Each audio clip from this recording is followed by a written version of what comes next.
다니엘이 이 조서에 왕의 도장이 찍힌 것을 알고도 자기 집에 돌아가서는 윗방에 올라가 예루살렘으로 향한 창문을 열고 전에 하던 대로 하루 3번씩 무릎을 꿇고 기도하며 그의 하나님께 감사하였더라.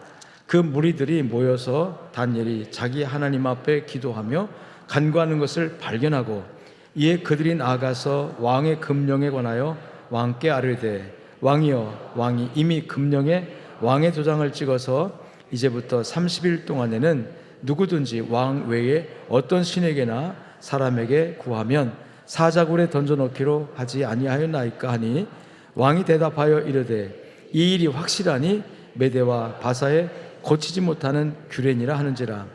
그들이 왕 앞에서 말하여 이르되 왕이여, 사로잡혀온 유다 자손 중에 다니엘이 왕과 왕의 도장이 찍힌 금령을 존중하지 아니하고 하루 3번씩 기도하나이다 하니 왕이 이 말을 듣고 그로 말미암아 심히 근심하여 다니엘을 구원하려고 마음을 쓰며 그를 건져내려고 힘을 다하다가 해가 질 때에 이르렀더라. 그 무리들이 또 모여 왕에게로 나와서 왕께 말하되 왕이여, 메대와 바사의 규례를 아시거니와 왕께서 세우신 금령과 법도는 고치지 못할 것이니이다 하니 이에 왕이 명령하매 다니엘을 끌어다가 사자굴에 던져 넣는지라. 왕이 다니엘에게 이르되 내가 항상 섬기는 너의 하나님이 너를 구원하시리라 하시니라. 아멘. 오늘 제가 소개한 이 다니엘서 6장은 바벨론의 다리오 왕 시대에 다리오 왕이 주전 한 500년경에 바벨론을 통치했던 왕인데 포로기가 끝나갈 무렵에 통치했던 왕인데 이 왕 시대에 이 120도 이 바벨론 제국이 얼마나 큰지요. 제국을 이루어 가지고 약 120도를 형성한, 그래서 그 도마다 요새 말로 말하면 방백, 도지사, 고관들을 세워서 나라를 이끌어 가는데 그 120명의 지도자들을 또 3명의 그 총리를 둬서 왕이 통치를 했어요. 그러니까 왕 밑에 3명의 총리, 그다음에 그 밑에 120도를 통치하는 방백들, 그렇게 이제 제도적으로 그렇게 나라를 통치하는 과정에서 유대 지역, 이 제국이니까 중동 근동의 모든 나라를 다 통합해가지고 제국을 이뤘잖아요. 바벨론 제국이 그 당시 얼마나 큽니까? 그러니까 그 중에 방언, 즉 언어도 다르고 한 나라지만 제국이니까 습관도 다르고 문화도 다 다른 것을 통합해서 바벨론 제국을 이뤘단 말이죠. 그래서 어떻게 효과적으로 통치할까 하면서 세 사람의 그 총리 중에 한 사람을 누구로 발탁했냐면 다니엘이라는 사람을 발탁을 했어요. 근데 다니엘이 누구냐면 유대인입니다. 유대인 누굽니까? 당시 예루살렘에서 포로로 잡혀가서 바벨론의 포로입니다. 그 포로들이 약 70여 년 동안 바벨론에서 정착해서 살다 보니까 한 문화를 형성하고 한 그 생활을, 유대인들만의 어떤 생활을 형성하게 되잖아요. 그래서 유대인들을 효과적으로 또 다스리고 통치하기 위해서는 유대인들의 지도자, 그 중에서 한 사람을 뽑아서 총리를 만들어야 했다 해가지고, 즉 바벨론의 입장에서 볼 때는 이방인인 유대인 중에서 현명한 청년을 한 사람 뽑았어요. 그게 다니엘인데, 이 다니엘에 관해서 6장 그 3절에 보니까 다니엘은 마음이 민첩하고 마음이 지혜롭다는 뜻이죠. 지혜롭고 총리들과 고관들 위에 뛰어남으로, 아까 말한 것처럼 고관 120명의 방백들, 도지사들보다도 또 그 3명의 총리들 중에 한 사람인데 다른 총리들보다도 마음이 정말 지혜롭고 또 뛰어나고 성실하고, 할렐루야, 신뢰할 만하고. 그래서 다리오 왕이 이 다니엘을 굉장히 신뢰를 했습니다. 의지를 갖고 믿었어요. 그만큼 흠이 없었죠. 그가 처리하는 모든 업무에 있어서나 하는 일에 또 개인적인 사생활에 있어서도 굉장히 흠잡을 것이 없는 그런 사람이 다니엘이었고, 그러다 보니까 왕의 신뢰를 받고 총애를 받게 되죠. 여러분, 최고 권력자의 총애를 받으면 반드시 거기에는 뭐가 생기죠? 정적이 생깁니다. 시기하고 질투하는 정적이 생겨요. 그래서 어떻게 하든 간에 다니엘을 끌어내리려고 하는 다니엘을 정말 함정에 몰아넣어가 끌어내리려고 하는 정적이 생긴 거예요. 더군다나 다니엘은 바벨론 본토인이 아니라 저 예루살렘의 유대인들 중에 한 사람이거든요. 그러니까 본토인도 아닌, 본국인도 아닌 사람이 총리가 됐고, 그 총리가 자기들 왕에게 신뢰를 받고 총애를 받게 되고 실권자가 되니까 수많은 정적들이 생겨가지고 어떻게 하든지 다니엘을 잡아내리려고, 끌어내리려고 해요. 4절 말씀 보면 총리들과 고관들이 국사에 대하여 다니엘을 고발할 근거를 찾고자 하였으나 아무 근거, 아무 허물도 찾지 못하였으니, 그러니까 어떻게든 간에 끌어내리려고 실수나 약점이나 잘못된 걸 그냥 뒤파고 그래도 나오질 않는 거예요. 도대체 이 다니엘은 근데 그 다니엘에 관해서 민첩하다 그랬는데 하나님이 준 지혜를 의미합니다. 그 다니엘을 지혜로운 사람이다. 하나님이 준 지혜, 하나님이 준 지혜를 가지고 그의 사생활이나 공적인 업무를 처리함에 있어서 공정하고 정직하고 그리고 왕에게 신뢰할 만큼 일을 하니까 수많은 정적들이 달려들어 가지고 다니엘을 모함하고 죽이려고 하는 그런 정적이 생기게 된 거죠. 아무리 고발할 근거를 찾으려고 했지만 찾을 수 없게 되니까 이제 그래서 다니엘을 함정에 몰아넣기로 정적들이 작정을 하고 왕을 회유합니다. 회유할 말은 좀 안 맞지만 왕에게 가서 왕이여, 왕은 이 나라의 가장 존귀하신 분이고 어떤 신보다도 위대한 신이십니다. 지금부터 30일 동안 우리 제국 안에 있는 모든 도의 국민들은 오직 자기들의 신들에게 전하지 않고 자기들의 신들에 기도하지 않고 오직 왕의 이름으로만, 그러니까 왕을 신격화하는 겁니다. 여러분, 최고 권력자가 백성들이 또 신하들이 부하들이 자기를 신격화해 주는 것은 권력자가 가장 좋아하는 일이거든요. 가장 좋아하는 일이거든요. 당신이 왕입니다, 당신이 신입니다, 그러면 다 좋아요. 로마의 황제들이 그런 여러분 유혹에 넘어가지고 황제 숭배 사상이 만들어졌잖아요. 그 황제 숭배 사상이 기독교 복음과 충돌을 일어나면서 약 기독교 300년간 동안 박해를 받습니다. 기독교가. 황제는 권력이잖아요. 힘 있고 군사력이 있고 경찰력이 있으니까 우리는 황제가 신이 아니라, 황제가 왕이 아니라 우리에게는 예수가 왕이고 예수가 신이고, 그러니까 황제가 왕이라고 하는 이 황제 숭배 사상과 예수가 왕이라고 하는 이 그리스도인들의 믿음이 충돌이 일어나면서 권력자들로부터, 권력의 힘으로부터 박해를 받아가지고 300년간 피비린 나는 이 박해를 기독교가 받아요. 그런데도 불구하고 여러분, 로마 황제 권력은 무너졌지만 예수님의 거룩한 영적인 권력은 지금도 왕성하게 세워지고 있는 줄 믿습니다. 이 다리오 왕 시대도 그랬어요. 다리오 왕 시대도 간신들이 이 다니엘을 하나를 잡기 위해서 황제를 신격화합니다. 당신이 신이십니다.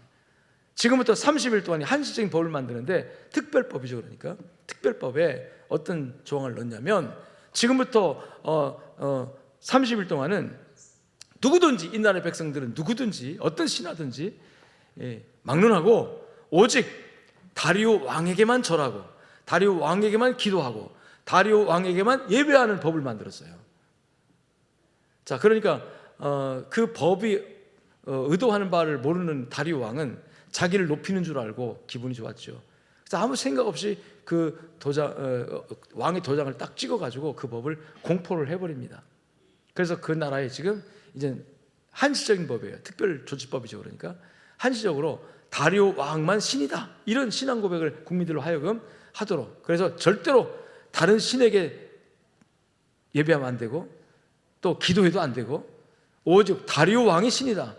자, 이런 것을 법을 만들어 공포했는데 오늘 10절에 보니까 이런 법이 공포되어서 된 것을 알면서도 이 다니엘은 자기 집으로 가서 창문을 열고 전에 하던 대로 하루 3번씩 무릎을 꿇고 따라합시다. 하나님께 감사하기도 했다. 자, 누구에게? 이건 뭐냐면 아무리 세상 법이 어떻다 할지라도 나의 하나님은, 나의 왕은 하나님이십니다. 할렐루야. 이런 신앙 고백적인 행동이에요. 그런데 오늘 이 말씀에서 중요하게 제가 말씀 나누려고 하는 것이, 따라합시다. 전에 하던 대로 다니엘은 여전히 자기를 그냥 함정에 넣으려고 하는 법이 공포된 것을 알면서도 전에 하던 대로 가서 기도했고 결국 그것이 빌미가 돼가지고 그 정적들이 이를 고발합니다. 그래서 이제 왕 앞에서 재판을 받게 되는 거죠. 그 법에 따라서 특별조치법 어긴 죄로 이제 재판을 받아가지고 이 법을 어기면 아예 벌 조항까지 확실하게 법에 만들어놨어요. 어기는 자는 사자굴에 넣는다. 사자굴에 넣는다는 말은 뭐냐면 굶주린 사자의 굴에 여러분 사람을 죄인을 집어넣으면 어떻게 될까요? 사자밥이 되는 거죠. 그러니까 형벌이 바로 그거예요. 이게 엄청난 형벌이거든요. 사형인데 어떻게 사형하느냐? 사자굴에 집어넣어서 사자로 하여금 사자밥이 되게 하는 거. 사자에게 찢기고 하는 그 고통을 다 받게 하는 거죠. 로마에서는 가장 극렬한 형벌이 십자가의 처형인데 지금 이 바빌론에서는 극렬한 최고의 형벌이 사자굴에 집어넣는 거예요. 며칠 사자를 굶주린 사자 떼에 사람이 던져지면요 사자들이 그냥 두겠습니까? 발기발기 찢죠. 근데 산처럼 발기발 찢기를 당할 때 그 고통은, 그 두려움은 말할 수도 없는 거죠. 최고의 형벌을 지금 가하고 있는 거죠. 이런 벌이 당연히 자기에게 있을 것을 알면서도 다니엘은 여전히 가서 하나님께 따라합시다. 하나님께 기도하였더라. 그러니까 하나님께 기도했다는 건 신앙을 지켰다는 말이에요. 믿음을 지켰다는 뜻이에요. 단 30일이니까 30일 동안 이 법이 공포됐다. 꼼짝 말고 기도하다 하지 말고 교회도 가지 말고 꼼짝 말고 이제 그냥 조심하고 있다가 30일 지나면 이 법은 유효기간 끝나니까 그때 가서 기도해도 되지 하고 기도를 중단한 게 아니라 그냥 전에 하던 대로. 그래서 이 전에 하던 대로라는 말을 통해서 우리가 오늘 함께 생각하고자 하는, 하나님께서 하시고자 하신 말씀이 왜 이 전에 하던 대로라는 요 설명을 이 본문에다가 집어넣었을까? 다니엘의 이야기를, 스토리를 전개하는 과정에서 전에 하던 대로라는 말을 빼도 이 내용이 그 의미 전달에 전혀 지장이 없습니다. 근데 그때 하나님께서 이 말씀을 기록하게 하실 때 감동받은 주의 종들에게 전에 하던 대로라는 용어를 쓰게 하신 이유가 무엇일까? 따라합시다. 신앙생활은 습관이 중요합니다. 전에 하던 대로라고 하는 것은 뭘 말하죠? 하던 습관대로라는 뜻이에요. 습관대로. 그래서 본문에서 하나님께서 하시고자 하시는 말씀이 여러 가지 관점에서 설명할 수가 있겠지만 제가 오늘 여러분과 함께 나누고 싶은 것이 습관. 신앙생활의 습관이 미치는 영향. 습관이 어떤 것이냐? 여러분, 습관이라는 건 두 가지가 있어요. 좋은 습관, 나쁜 습관이 있어요. 좋은 습관은 계속 발전 유지해서 항상 유지시켜야 되겠지만 나쁜 습관은 어떻게 될까요? 고쳐야 되겠죠? 그렇죠? 네, 나쁜 습관 고쳐야 합니다. 이 전에 하던 습관대로 이 다니엘은 여전히 그냥 기도했고, 그래서 그 결과 사자굴에 던져지는 그런 엄청난 절망적인 상황에 처하기도 합니다.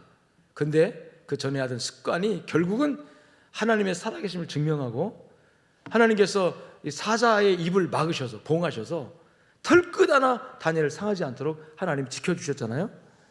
그래서 사자굴에 다시 나왔을 때 이튿날 보니까 안 죽었어요. 사자가 전혀 다니엘을 건드리지도 않았어요.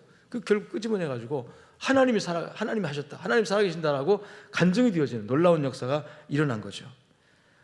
다니엘이 이 기도를 이 사자굴에 던져지는 그런 위기 순간에서도 하나님을 증명할 수 있었던 평소의 행동, 그것이 바로 습관화되어진 거룩한 행동을 말하죠. 자, 그 습관화된 거룩한 행동, 이것이 굉장히 중요합니다. 사람이 한번 이게 습관이 딱 되어버리면, 몸에 익어버리면 이거 고치기가 쉬울까요? 어려울까요? 어렵습니다. 어려워요. 나쁜 습관 뜯어 고치려고 여러분 내가 이게 고쳐야지 하도 나도 모르게 어떤 관성에 의해서 그렇게 가거든요. 습관되어진 그런 행동은 안 하려고 해도 나도 모르게 그리 갑니다. 이리 가면 죽는다는 거 알면서도 이거 지적으로 알아요. 이거 계속하면 죽는다, 망한다 하면서도 나도 모르게 어떤 관성에 의해서 그쪽 계속 갑니다. 하면서 계속 죽잖아요. 여러분, 담배 피면 여러분 몸에 안 좋다는 거 다 압니다. 근데도 잠에서 깨가지고 담배부터 찾는 사람들 뭘까요? 습관입니다. 몸이 익어버렸어요. 지적으로는 안 된다 알고 있는데 습관적으로 몸이 익숙하게 몸에 익혀진 이 행동, 반복된 행동들은 결국 또 그렇게 가게 만들어요. 안 되는데 하면서 또 그리 가요. 안 된다 그리 가는 거죠. 계속 가는 거죠. 결국 그 결과 죽는 거예요. 여러분 옛날에 유행했던 사오정 시리즈라는 게 하나 있는데, 그 사오정 시리즈에 보면 이런 얘기가 있어요. 사오정이 군대 입대해가지고 훈련소 갔어요. 훈련소 가니까 인사할 때마다 충성. 우리 남자들 다 알잖아요. 충성. 상관마다 충성, 동료마다 충성 인사했는데 얼마나 충성 했는지 충성이라는 말이 몸에 아주 입에 배어버렸어요. 건드리기만 충성하고 관동성명 충성 아무게 뭐 이렇게 하고. 그런데 이제 훈련을 마치고 이제 자대 배치를 받잖아요. 부대 배치를 받아 근무하는 밴드 받는 그 부대는 이 구호가 충성이 아니라 돌격이었습니다. 근데 이미 훈련소에서 뭐가 몸에 익었어요? 충성하려고 했는데 돌격해야 되는데 그 새로운 부대니까 돌격했는데 입에서는 뭐가 나와? 충성. 그러니까 여러분 어떻게 되겠습니까? 이 자식 봐라고 얼차려 받고 너마 뭐 충성이 뭐야? 막 돌격이야 막 상관들에게 막 세상 말로 찐파 받고 욕 먹고 막 얼차려도 당하고 막 터지기도 하고. 근데 고쳐보려고 해도 안 되는 거예요. 어느 날 상급 부대에서 지휘관이 딱 온다고 해가지고 전체 부대원들이 막 바짝 얼어가지고 이제 도열하고 있는데 상급 부대 지휘관이 딱 지나가는데 모두가 다 돌격 인사하는데 이 사오정이 단단히 마음 먹었어요. 내가 이번엔 실수하지 말아야지. 절대로 실수하지 않아야지. 돌격해야지. 그래서 딱 앞에 상급 부대 지휘관이 딱 지나가는데 바짝 긴장돼 딱 지나가자 딱 인사를 했는데 뭐라는지 아십니까? 충격! 충격 그랬대요. 사오정 시리즈니까 웃으러 가는 얘기예요. 근데 제가 이제 그 예화를 쓰는 것은 그만큼 생각으로 아는 것보다 이 몸으로 습관적으로 행동이 반복돼 가지고 몸에 익어놓은 것은 쉽게 고칠 수가 있다 없다? 없습니다. 생각이 고착되면, 생각이 반복되면 그 생각이 계속 반복되고 거기서 빠져버리면 이게 나중에 사상이 됩니다. 그래서 사상 개조하기가 정말 어렵다는 거예요. 사상, 어떤 사상이냐? 사상이라는 건 생각이 계속 반복된 거거든요. 생각이 계속 반복돼. 생각이 다양해야 되는데, 이런 생각이 다양해야 되는데, 그러니까 부드러움이 다 사라지고 경직돼, 생각이 딱 경직돼 버리면 이게 굳어지면 뭐가 돼요? 사상이 되는 거예요. 어떤 사상이냐? 이 사상 바꾸는 건 거의 불가능합니다. 하나님의 영이 아니면, 성령이 아니면 이 딱딱해진 마음의 생각이 굳어지는 것은 이거 어떻게 녹여낼 수가 없어요. 하나님 하실 수 있겠죠? 또 행동이 계속 반복되면 이게 습관이 되는데요. 반복해서 익혀진, 내 몸으로 익혀진 계속 한 가지 생각을 이렇게 한 가지 행동을 계속 반복하면 그것이 익숙해져요. 익숙해지면 이게 나중에 뜯어 고치려고 해도 안 되는 거죠. 생각이 계속 한 가지 생각만 꼴똘하게 반복되면 이것이 이제 어느 이론을 갖추면서 형식을 갖추면서 사상이 돼버리고 사상 안 바꿔진다. 행동도 마찬가지입니다. 행동도 계속 한 가지 행동이 패턴을 이루어가지고 계속 가다 보면 이게 몸에 딱 장착이 돼버려요. 그래서 생각 안 해도 그냥 제대로 가는 거죠. 그래서 우리가 신앙생활을 하는 과정에서 또는 우리가 건전하고 건강하고 밝은 삶을 살기 위해서 따라합시다. 좋은 습관을 갖는 것은 대단히 중요하다. 반복된 행동. 그래서 찰스 두이그라는 분이 습관의 힘이라는 책에서 이런 말을 했어요. 습관이야말로 개인은 물론 조직과 사회를 바꿀 수 있는 강력한 힘을 가지고 있다 그랬어요. 그렇기 때문에 좋은 습관을 만드는 것이 중요하다. 좋은 습관, 즉 우리 그리스도인들은 거룩한 습관, 하나님 기뻐하시는 아름다운 습관을 만드는 것이 중요하다는 겁니다.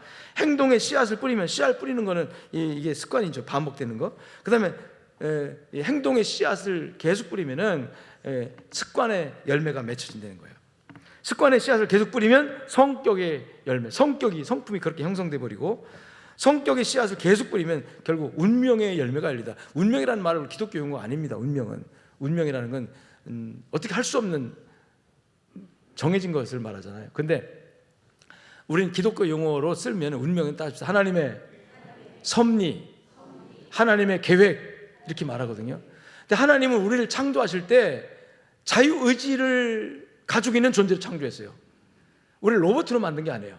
나의 생각을 발휘할 수 있는 그런 나의 결정도 할 수 있는 그런 의지적 존재로 창조해. 이걸 인격이라고 하는데, 인격적 존재로 창조된 것이 천사와 인간밖에 없습니다. 천사는 육신이 없으니까 두고, 사람은 육체와 영으로 지어져서 인격을 형성했어요. 인격이라는 건 자유롭게 생각하고 의지적 결정하고 행동할 수 있는, 그리고 그 자에게 자유로운 생각과 결정에 관한 책임을 지는 존재, 이게 인격적 존재입니다. 생각도 자유롭고 행동도 자유롭지만 책임을 안 진다 그러면 그건 인격적이 아니에요. 그래서 생각의 자유, 의지, 결단의 자유, 행동의 자유, 그 다음에 무슨 의무?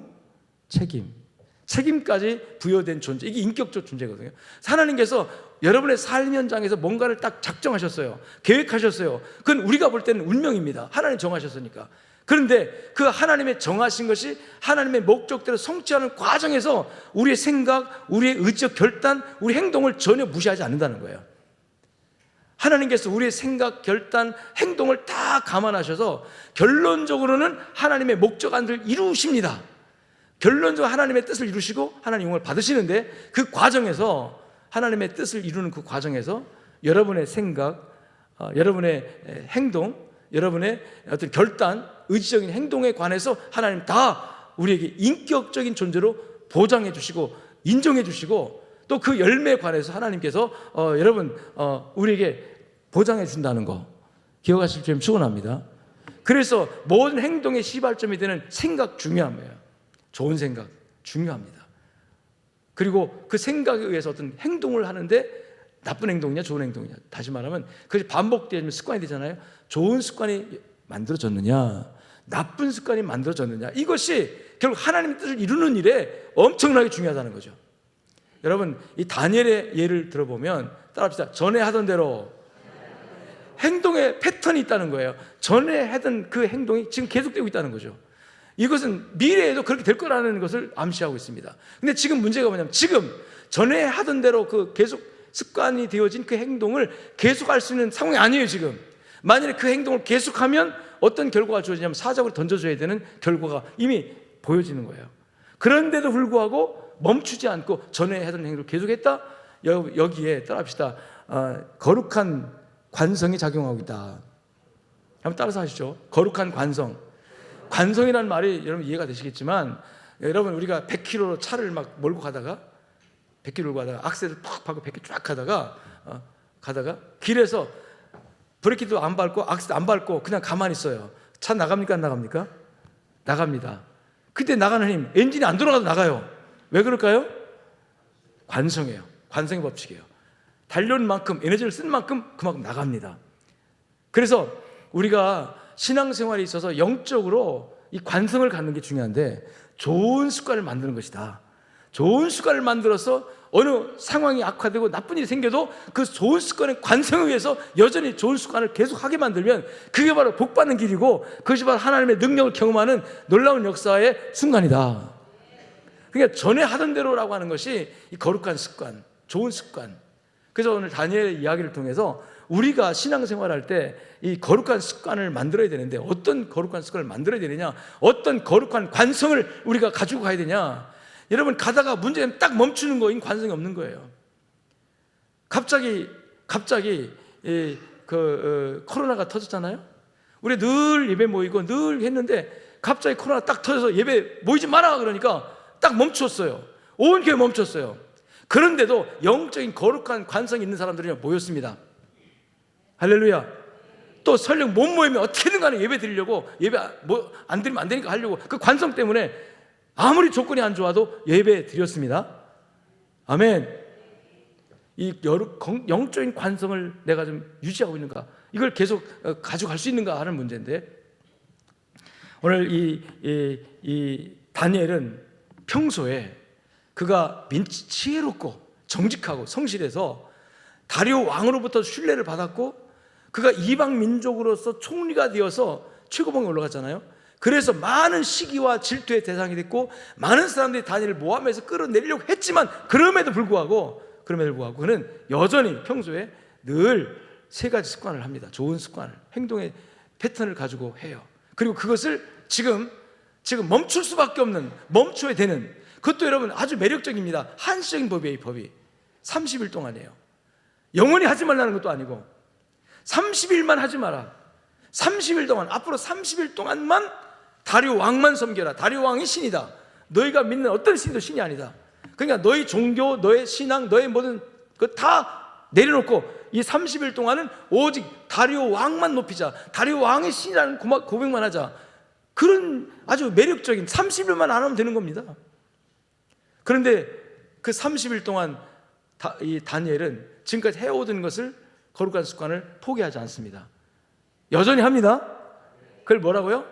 영적인 관성. 할렐루야. 자, 그럼 영적인 관성 어떻게 작용했느냐? 첫 번째 한번 따라해 봅시다. 모이는 습관.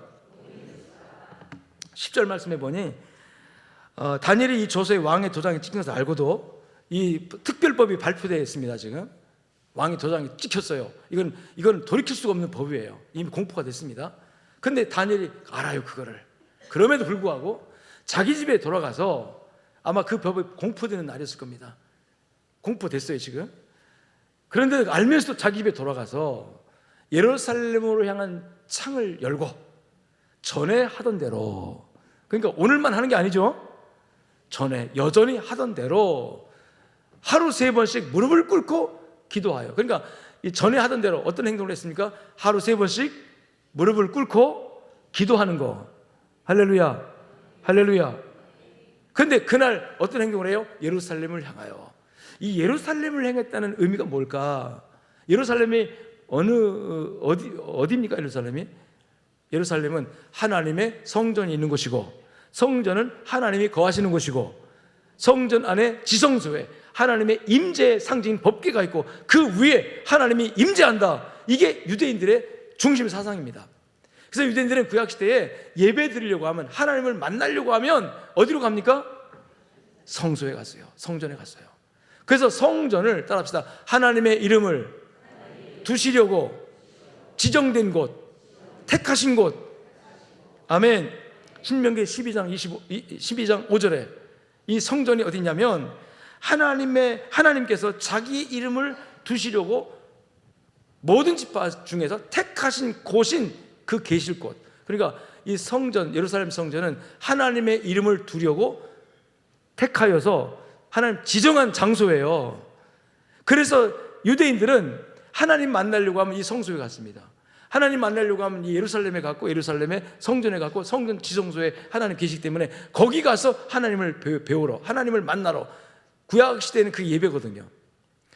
여러분, 그래서 특별하게 하나님이 지정하신, 그래서 오늘날은 하나님의 이름으로 일컬어지는 장소. 여러분, 지구상에 하나님의 이름으로 일컬어진 장소가 어딜까요? 성전이죠. 아멘. 성전인데 그건 구약적 용어고, 그 성전이 지금은 신약 시대 아닙니까? 지금은 성전이 바뀌어요. 나중에 예수님의 몸이 성전이 됐다가 예수님께서 승천하신 다음에 성령이 오셔서, 성령이 어디에 거합니까? 우리 마음에 있기 때문에, 우리 마음 안에 누가 계세요? 성령이 계시기 때문에 여기 하나님의 성전입니다. 너희가 하나님의 성전인 줄 알지 못하느냐라고 말하잖아요. 우리가 하나님의 성전입니다. 아멘. 그렇기 때문에 지금은 언제나 내 안에 누가 계세요? 성령이 계십니다. 내 몸이, 내 마음이 하나님 성전이라면 늘 하나님이 함께 하잖아요. 구약시대는 늘 함께 하지 않았습니다. 하나님이 어떤 특정한 시기, 특정한 데 함께 하는 걸 백성들에게 보여줬어요. 그런데 지금은 늘 성령이 내 안에 계셔서 하나님 함께 하십니다. 근데 예수님이 이걸 끝내지 않고 예수님께서 오셔서 우리를 죄에서 구원하신 다음에 성령이 함께하는 성도들을 모아서, 따라 내가 내 교회를 이루리니, 주님의 교회를 세웠어요. 교회는 2가지 요소가 작동합니다. 첫째는 장소에, 두 번째는 시간입니다. 교회란 말은 모임이란 뜻이거든요. 모여지려고 하면 뭐가 있어야 돼요? 장소가 있어야 돼요. 모여지려고 하면 뭐가 있어야 돼요? 시간이 있어야 돼요. 그래서 장소와 시간성을 가지고 성도들이 모이면 거기가 뭐예요? 교회가 되는데, 이 교회가 바로 오늘날 따라합시다. 하나님의 이름으로 일컬어지는 거룩한 장소다. 양정교회 천마산호 40번지지만 이 양정교회가 40번지가 양정교회가 아니고 선마산호 40번지에 모이는 성도들의 거룩한 무리가 양정교회입니다. 우리 교회가 번제를 다르고 옮길 수 있어요, 없어요? 옮길 수 있습니다. 이 집 팔고, 이 대집 팔고 다른 곳으로 옮겨갑니다. 교회 전체. 그럼 거기가 여호와 이름을 두시려고 택하신 곳이죠. 다시 말하면 예배 드리는 곳, 거기가 바로 하나님의 이름을 두시고 택하신 성전이 된 줄로 믿습니다. 지금은 여기서 예배드리니까 여기가 성전인 거예요. 하나님 집인 거예요. 그렇다면 지금 다니엘이 어떤 생각으로 예루살렘을 향한 창문을 열어놓고 예루살렘 쪽을 바라보면서 오늘 자신의 그 문제를 놓고 하나님께 전해하던 대로 그날만 기도한 게 아니라 지금 일이 터졌다, 문제가 생겼다, 고난이 왔다, 그러니까 빨리 기도하자, 그날만 기도한 게 아니라 전해하던 대로, 할렐루야, 자기의 영적인 관성, 영적인 습관에 따라서 전해하던 대로 여전히 특별한 기도가 아니에요. 특별 기도가 아니에요. 전해하던 기도예요. 여러분, 이게 중요합니다. 특별 기도가 중요한 것이 아니라 전해하던 기도. 전에 그렇게 해왔느냐, 무엇을 그렇게 했느냐.